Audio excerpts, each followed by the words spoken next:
हरे कृष्ण कृष्ण कृष्ण हरे हरे, हरे राम राम राम हरे हरे। तो जैसा कि हमने कल चर्चा किया था कि किस प्रकार अक्रूर जी मथुरा मथुरा मथुरा में ले जाने के लिए आते हैं, अक्रूर जी भगवान श्री कृष्ण बलराम को लेके। तो हमने जहाँ तक चर्चा की थी कि अक्रूर जी को भगवान ये बोलते हैं कि अक्रूर जी आप एक काम करिए, आप अभी यहाँ से चले जाइए, आप अपने घर, और मैं और अपने बलराम और अपने सभी मित्रों के साथ मथुरा में घूमना चाहता हूँ, थोड़ा देखना चाहता हूँ कैसा मथुरा सिटी कैसा दिखता है। इसके बारे में चर्चा हम करने वाले हैं। तो कथा इस प्रकार से प्रारंभ होती है। जब अक्रूर जी और कृष्ण बलराम को रथ में पीछे बिठाते हुए जैसे मथुरा की बॉर्डर सीमा पर आते हैं, तो वहाँ पे रथ रोक देते हैं, और रथ रोकने के बाद भगवान बोलते हैं यहीं पे रुक जाते हैं। और उसी जो बॉर्डर सीमा पर ग्वाल बाल भी आ गए थे। बोले एक तो कृष्ण बलराम के पास अक्रूर जी जो लेके गए थे वो सोने का रथ था, घोड़े थे इत्यादि वगैरह से रथ था। लेकिन एक प्रश्न ये है कि जब ग्वाल बाल ये सब आए थे तो उनका जो रथ नहीं था, उनके पास तो बैलगाड़ी थी। तो बैलगाड़ी ये कैसे पहुंच गई मथुरा में सबसे पहले? तो भगवान ये सब बीच में स्नान वगैरह, भगवान अक्रूर जी ये स्नान वगैरह करने लगे तो भगवान ने लीला भी की थी, अक्रूर जी को नारायण दर्शन करवाया था, ये भी एक लीला की थी भगवान ने। उस वजह से लेट हो गए, लेकिन भगवान के मित्रगण सभी लोग आ चुके थे और प्रवेश कर रहे थे। और ऐसा एक जो कंस जो था सभी को न्योता दिया था कि आप सभी को आना है मथुरा में। ये भव्य हमने आयोजन किया, इस आयोजन में सभी लोग हिस्सा लेंगे, चाहे महिला हो, चाहे पुरुष हो, चाहे बूढ़े हो। बोले फिर गोकुल में रहे कौन? बोले गोकुल में तो वही रहे जो चल नहीं पाते, बूढ़े हैं, जिसके हाथ पांव काम नहीं करते, वो लोग वृंदावन में रहे। तो बोले कई लोग बोलते हैं वृंदावन में जाके भी, मथुरा में जाके क्या करेंगे? लेकिन भगवान की लीला है, वो तो भगवान गए तो सभी को वध करेंगे। और मान लो अक्रूर जी से ये कह रहे हैं भगवान आप जाइए, हम आते हैं, लेकिन अक्रूर जी मना कर रहे हैं। अक्रूर जी बोल रहे हैं कि प्रभु मैं आपके बिना तो रह नहीं सकता, मैं अकेला जाऊंगा नहीं। और मान लो मैं चला गया और रथ खाली हाथ जाएगा तो क्या सोचेंगे मथुरावासी कि कृष्ण बलराम कहाँ है, कृष्ण बलराम कहाँ है? उससे पहले एक और ये घटना हुई थी कि जब कृष्ण बलराम को लाने के लिए अक्रूर जी को भेजा कंस ने, तो कंस विचार कर रहा था कि अक्रूर जी अभी तक आए क्यों नहीं, कहाँ चले गए अक्रूर जी, कहाँ चले गए? कंस ये विचार कर रहा था कि अभी कब आएगा। बोले सुबह से गया है। बोले वृंदावन से तो मथुरा ज़्यादा दूर तो है नहीं, सीमा में थोड़ा ही 5-10 किलोमीटर के, कम से कम 2 घंटे लग जाए, 3 घंटा लग जाए। बोले हो सके तो शाम को वापस आ भी सकते हैं। बोले अक्रूर जी आए नहीं। बोले कहाँ गए? अगर जिसके पास सोने का रथ दिया और भेजा गया हो तो व्यक्ति के माइंड में तो कुछ अलग ही विचार आने लगेंगे ना। जैसे रथ को बेच के कुछ लक्ष्मी अर्जित कर लेना, पैसे अर्जित कर लेना, उसे खा लेना, या सोने का रथ जिसको भी देख ले नियत में खोट आई जाती है। तो कंस तो ये विचार कर रहा शायद ऐसे तो नहीं हो सकता, लेकिन बोलेगा अक्रूर जी ऐसे नहीं है, क्योंकि अक्रूर जी की भक्ति के बारे में जानते हैं वो। और बता रहे हैं कि अक्रूर जी देख भगवान के अच्छे भगत है, भगवान की पूजा आराधना करते हैं। बोले अक्रूर जी ऐसा कभी नहीं करेंगे। बोले मैंने तो जिन जिन लोगों को भेजा है वृंदावन में आज दिन तक, वो कभी लौट कर नहीं आए। बोले बकासुर हो, तृणावत, केशी वो, पूतना भी गई थी, पूतना भी जाके वापिस नहीं, सभी के सभी गए, सभी के सभी एक ही बॉल में आउट हो गए, क्लीन बोल्ड, सभी एक ही बार में आउट हो गए सभी, यानी कि सभी को मार दिया भगवान ने। तो अक्रूर जी बोल रहे कि कहीं अक्रूर जी कंस से विचार करा कि मैंने अक्रूर को भेजा, शायद अक्रूर जी भी आए नहीं पाए वापिस। लेकिन अक्रूर जी के बारे में फिर कंस विचार करने लगे, नहीं नहीं, अक्रूर जी तो भगवान के भक्त हैं, उनको कृष्ण क्यों मारेंगे। और ऊपर से कृष्ण के तो कंस काका क्या बोलते हैं उसको, चाचा लगते हैं। अक्रूर चाचा बोलते हैं कंस कृष्ण हमेशा अक्रूर जी को, बोले वो क्यों मारेंगे। और ये विचार कर रहे हैं कि अगर मान लो मारे नहीं तो कम से कम उनको बंदी तो बना ही लिया होगा, ये वैसे विचार कर रहे। तो बोले कि ये होगा तो, लेकिन नंद महाराज और यशोदा मैया तो बंदी बनाने नहीं देंगी, क्योंकि वो तो एकदम सरल हृदय है उनका, वो कैसे करेंगे ये सब, जैसा विचार कर रहे थे। तो उन्होंने कंस ने अपने गुप्तचरों को बोला कि देखिए कि कहीं अक्रूर जी कहाँ है, क्या कर रहे हैं, महल पे चढ़ के देखो, सीसीटीवी कैमरा देखो कहीं आ तो नहीं रहे, कहीं देखो कहाँ पे क्या हो रहा है। तो थोड़ा महल पे चढ़कर देखा तो बोले प्रभु, मतलब कंस को बोल रहे हैं कि प्रभु अभी हम देख रहे हैं कि बहुत सारी धूल उड़ते हुए आ रही है, रास्ते में बहुत सारी धूल दिख रही है। तो बोले ऐसी धूल आ रही है मानो देखिए कुछ दिखाई नहीं दे रहा है।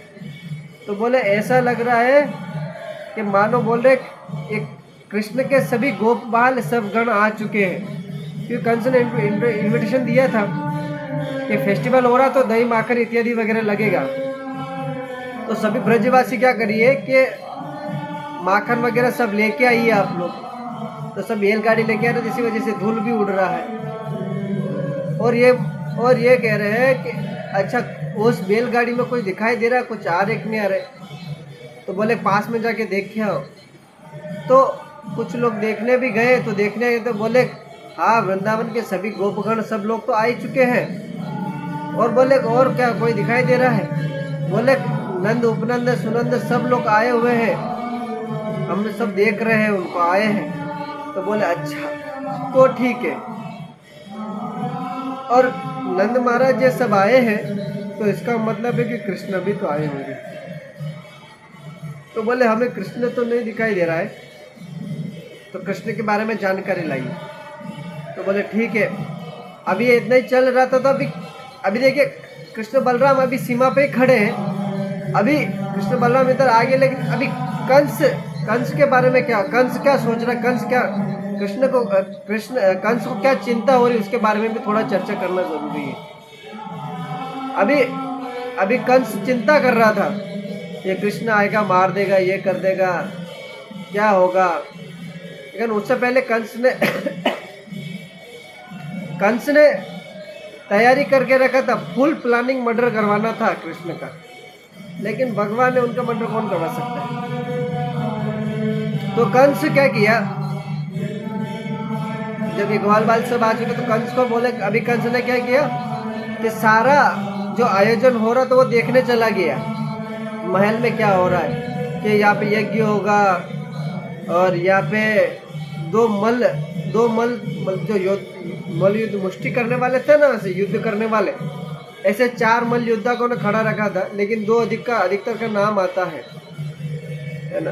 तो ये चाणूर और मुष्टिक, ये 2 का नाम आता है, लेकिन 2 और भी थे जो कि इनको कंस ने बहुत ही मतलब उन्हें जीता था युद्ध करके। और इनके जो गुरु, उन्हें ट्रेनिंग बोलते ना, ट्रेनर करने वाले उनको, सब मलयोद्धा को, वो भी ऐसे थे, सबके सब क्रूर थे।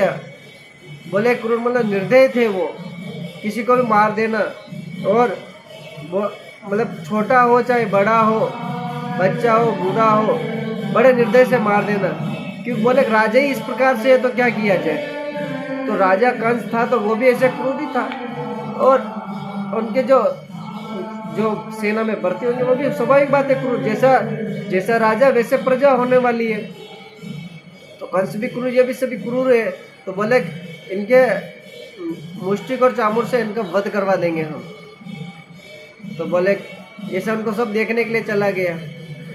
और जो महल का जो गेट होता है उस पे तो एक हाथी को खड़ा कर दिया था, है ना। वो हाथी का इससे बोले इसे मारेंगे, ये सब चल रहा था। उसके बाद ये सब देख रहे से एक व्यक्ति दौड़ कर आया कि अभी कृष्ण आ चुके हैं। मतलब किसी ने बोल दिया कृष्णा ने सूचना दे दी कि अभी कृष्णा भी आ चुके हैं या।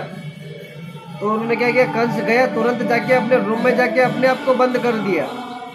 और बंद करने के बाद ये विचार कर रहा था कि बोले अभी कंस आएगा कहीं मारना दे। लेकिन भगवान की शक्ति ऐसी है, माया शक्ति, वो इस प्रकार से कार्य करती है कि सब कुछ भुला देती है। जैसे कि अभी क्या होता है कि जैसे हम कोई भी चीज़ वस्तु याद रखने का प्रयास करते हैं, लेकिन भगवान की माया शक्ति होती है वो सब कुछ भुला देती है। तो कंस को वापिस ये माया शक्ति के द्वारा ये भुला दिया गया कि अरे आपको कौन मारेगा, आप तो राजा है और आपने बड़े बड़े पहलवानों, बड़े बड़े राक्षसों को जीता। यानी कि बोल रहे हैं कि त्रिलोकनाथ, यहाँ पे बोले 3 लोगों को कंस ने जीत रखा था। तो बोले किसी की हिम्मत नहीं, यानी कि बोले राजधानी बना रखा था मथुरा को, और मथुरा को इस प्रकार से सजाया गया है कि मान लो आज से पहले कभी इस मथुरा को ऐसे सजाया नहीं गया। और ऐसा कह रहे हैं कि मथुरा क्यों नहीं सजाई जाएगी ऐसी, क्योंकि ये मथुरा जो है, मथुरा के अंदर भगवान श्री कृष्ण प्रवेश करने वाले हैं, और प्रवेश करने वाले तो स्वाभाविक बात है। और मथुरा भी अपने आप सज गए। आप सबने वो एक तो सॉन्ग सुना ही होगा, सजा दो घर को गुलशन सा मेरे सरकार आए। बोले यानी कि भगवान उस मथुरा में प्रवेश कर रहे हैं, तो मथुरा भी अपने आप को इतना निहार दिया और इतना सुंदर लगने लगी जिसकी कोई हद नहीं। तो कंस का भी ये विचार चल रहा है अभी क्या, अभी कृष्ण आएगा मार देंगे। लेकिन कृष्ण से वापिस भगवान की माया शक्ति द्वारा उसे ये बुला दिया गया कि आपको कोई नहीं मार सकता, आप इतने बड़े हो और अभी कृष्ण बलराम एक छोटे से बच्चे, ये भाव से देखने लगा। और ये चल रहा था। तो अभी भगवान कृष्ण बलराम बोले नाइट रुकना है तो कहाँ रुकेंगे। बोले वहीं पे सुंदर बगीचा था, वहीं पे रात रुके अपने मित्रों के सहित, और सभी मित्रों के सहित, ग्वाल बालों के सहित वहीं पे बगीचे में रात रुके। अधिकतर देखिए जो गांव में अधिकतर लोग रहे हैं, यानी कि हमारे दादा से परदादा के आसपास हम देख ले, उनको कोई अगर 5 स्टार रूम दे दिया जाए, एसी बढ़िया एसी हो, गदा हो, अच्छा बिस्तर बेड वगैरह सब कुछ हो, लेकिन उनको उसमें मज़ा नहीं आएगा। जो लोग खुले में रहने वाले हैं उनको बंद कमरे में मज़ा नहीं आता रहने में, ऐसा लगता है घुटन होता है, ऐसा लोग बोलते हैं, वो कहते हैं, मैंने भी सुना है वैसे तो सभी मित्रों के साथ वहीं पे रुके थे अपने ग्वाल बाले सब के साथ। तो भगवान अभी देखिए भगवान कृष्ण के बारे में वर्णन आ रहा है कि मतलब उनके मित्रों के साथ जैसे सभी वर्णन आ रहा है कि उनके मित्र किस प्रकार से रह रहे थे। बोले पहले के जो लोग होते थे, अभी तक अधिकतर मतलब जहाँ पे मतलब थोड़े 3-4 पीढ़ी पीछे चले जाए तो लोगों के पास अधिकतर पहनने के लिए सिर्फ कपड़े होते थे नीचे के, मतलब धोती वगैरह। ये पैंट शर्ट तो अभी चालू हुआ, पहले के ज़माने में धोती होता था सिर्फ पहने, ऊपर का सिर्फ अंग वस्त्र होता है या तो गमछा डाल के ऐसे आ जाते थे। तो ये सब लोग ऐसे थे, तो लोग गमछा किसी के मतलब धोती पहन रखा था तो और कुछ है नहीं उनके, और उनके हाथ में लकड़ी रहता था। क्यों लकड़ी रहता था? क्योंकि ग्वाले थे, गायों को कंट्रोल करने के लिए लकड़ी या छड़ी की आवश्यकता होती है। आप में से किसी ने तो गाय, बकरी, भैंस इत्यादि वगैरह सब चराए होगी। अधिकतर उसको कंट्रोल, गाय को कंट्रोल करना, बैल को कंट्रोल करना या भैंस को कंट्रोल करना, बकरी को कंट्रोल करना, उसके लिए एक छड़ी की आवश्यकता होती है। तो छड़ी प्रत्येक ग्वालों के पास रहती थी।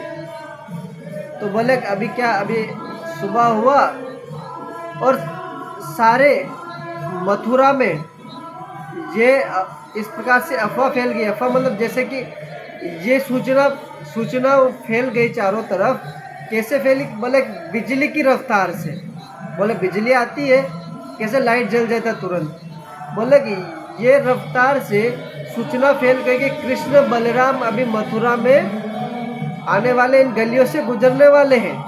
और गलियों से गुजरने वाले हैं तो सारे मथुरावासी क्या विचार करने लगे, यहाँ के सभी मथुरावासी थे, तो मथुरावासी ये विचार कर रहे थे कि भगवान जब आएंगे, इस गली से गुजरेंगे, तो हम उनके लिए क्या करेंगे, आरती उतारेंगे, पूजा उतारेंगे, पूजा करेंगे उनकी, और उनको फूल अर्पण करेंगे, फूलों की वर्षा करेंगे, उनके चरण अभिषेक करेंगे। ये सब विचार कर रहे थे। अभी बोले मथुरा, ये तो वृंदावनवासी करना चाहिए, मथुरावासी क्यों कर रहे हैं। बोले इस प्रकार से बता रहे हैं कि कृष्ण के लीलाओं का गुणगान मथुरावासी ने भी सुना हुआ था। बोले कैसे, बोले उनको कैसे ये खबर मिल जाती थी। तो बोले गांव में अधिकतर जो माताएं जो आती है, मतलब बोले क्या सब्जी बेचने के लिए आती है, कोई फ्रूट बेचने के लिए आती नहीं आती है। तो ये फ्रूट बेचने माता जी आती है, मतलब कोई बोलता है ना केरी ले लो, ये वगैरह सब्जियां ले लो, तो ऐसे माता जी पहले के ज़माने में सब सब्जियां बेचने के लिए आती थी मथुरा से वृंदावन की ओर। तो वृंदावन की ओर ये सब आती थी, तो ये जितने भी मथुरा की जो गोपियां हैं, ये सब विचार ये पूछती थी उन जो सब्जियां बेचने जाती थी। तो बताइए कृष्ण ने क्या किया, कृष्ण आज कौन से असुर को मारा। वैसे एक बात और मैं स्पष्ट बता देना चाहता हूँ कि भगवान हर रोज राक्षस को वध करते थे, हर रोज। ऐसा एक भी दिन नहीं गया जिसमें एक भी राक्षस का वध नहीं किया, हर रोज मारते थे। किसी दिन तो एक दो मार ही देते थे।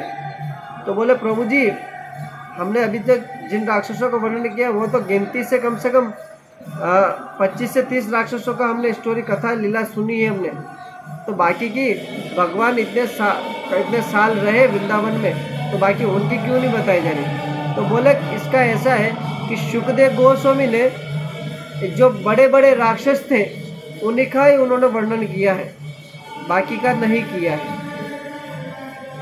तो भगवान श्री कृष्ण मथुरा में प्रवेश करे तो सभी भगवान कौन कौन सी लीला की है, तो ये उन सभी जो सब्जियां बेचने वाली, जो फ्रूट बेचने वाली, जो फल फ्रूट बेचने वाली, ये उन सबसे पूछा करते थे कि आज कृष्ण ने कौन सा लीला किया, क्या क्या किया। ये इसके बारे में सब लीला विस्तार से पूछती रहती है। तो ये सब लीला सुनी हुई थी, इसीलिए कृष्ण का स्वागत करने के लिए गोपियां सब बाहर खड़ी हो गई। तो बोले कभी भगवान जिसके अंदर प्रवेश करते हैं तो देखते हैं कि सबसे पहले जो मथुरा का जो वर्णन आता है, तो मथुरा कोई साधारण नगरी नहीं थी, ये साधारण धाम नहीं था। तो बोले मथुरा के जो चारों ओर जो दीवार बनी हुई थी वो सोने से बनी हुई थी, और ऐसा वैसा सोना नहीं, एकदम 24 कैरेट, ऐसे 24 कैरेट से सोने से बनी हुई मथुरा थी। और बोल रहे उनके जो उनके अंदर जो घर रहते थे, जब मथुरा वासी रहते थे, उनके घर और खिड़कियां कुछ सीमेंट और ईंट पत्थर से नहीं बना हुआ था, है ना। तो बोले किससे बना था, बोले मणियों से बना हुआ था। बोले ऐसी मणि जिसे प्राप्त कर पाना आज के साधारण व्यक्ति के लिए असंभव है, कोई बना ही नहीं पाएगा। तो बोले ऐसे घर बने हुए थे वहाँ के। और जब भगवान आगे प्रवेश करते हैं तो सारे मथुरा वासी भगवान की ओर देखते हैं और भगवान की आरती करते हैं, भगवान के ऊपर अभिषेक, पुष्पों के अभिषेक करते हैं। सभी देख के आश्चर्यचकित हो गए। और जैसे जैसे भगवान जा रहे थे तो आगे की खबर तो फैल ही रही थी कि भगवान आने वाले, निकलने वाले इसी रास्ते से। तो बोले जो माता है अपने आप को तैयार कर रही थी, मतलब क्या बोलते हैं, पाउडर, लिपस्टिक जो भी लगाना होता है, जो भी झुमका पहनना होता है, साड़ी पहनना होता है, जो भी कपड़े पहनना होते हैं, तो उलट पुलट हो गया सारा। बोले उलट पुलट कैसे, बोले जैसे कपड़े कभी उल्टे पहन लिया या टीका कहीं कान में लगा दिया, या लाली लगाना तो कहीं काजल, कहीं काजल लगा दिया। सारा ऐसे उत्साहित हो गई है कि अगर मैं तैयार होने लगूंगी और अचानक से भगवान निकल गए तो मेरे तो दर्शन तो विफल हो जाएंगे। और आगे बता रहे हैं कि याद है कि जब जो माता जो माता अपने बच्चे को दूध पिला रही थी तो बोले को और बच्चे को नीचे सीधा मतलब रखा, और रखने के बाद तुरंत दौड़ के जाने लगी और दौड़ने लगे। बोले रोए तो रोए हमारा बच्चा, कोई दिक्कत नहीं, थोड़ी देर रो लेगा लेकिन कोई दिक्कत नहीं, लेकिन हमें कृष्ण के दर्शन नहीं छूटना चाहिए। और आगे बता रहे हैं कि वो बच्चे भी भगवान के दर्शन के लालायित रहे और वो भी अपनी माताओं के साथ साथ खिड़कियों से झांक झांक कर भगवान श्री कृष्ण के दर्शन करने के लिए आए। और बोल रहे जो जिस गली से गुजर रहे थे, क्योंकि और भी गलियां रहती थी तो उन गलियों की जो गोपियां भी छत के ऊपर आके भगवान श्री कृष्ण को देखने के लिए लालायित रही। तो बोले वहाँ पे भी क्या अलग अलग जो गलियां होती है उन गलियों का अलग अलग नाम होता है। जैसे आज भी आपने कभी, मैं तो ऐसे अभी जहाँ पे मेरी मम्मी रहती है तो वहाँ पे एक सिस्टम है वहाँ पे। जैसे कि एक मेघवाल समाज का अलग सोसाइटी रहेगा, राजपूतों का अलग सोसाइटी रहेगा, और अन्य समाज की ब्राह्मणों का अलग समाज की अलग अलग गलियाँ रहेंगे, और उसका नाम देंगे तेली की सोसाइटी, राजपूत की सोसाइटी, मेघवालों की सोसाइटी, या अन्य प्रकार जिन समाज के होते हैं उनके अलग अलग सोसाइटी दे देते थे ना, नाम दे देते गलियों का। तो मथुरा में भी ऐसा ही था। तो वहाँ पे नाम तो दे रखा था, लेकिन सभी का अलग अलग फ्लैग दे रखा था। फ्लैग मतलब क्या होता है? झंडा होता है ना, अलग अलग समाज का अलग अलग झंडा दे रखा था कंस ने। जैसे जो ब्राह्मण होता है तो ब्राह्मण का जो ध्वज होता है वो ध्वज कौन सा होता है?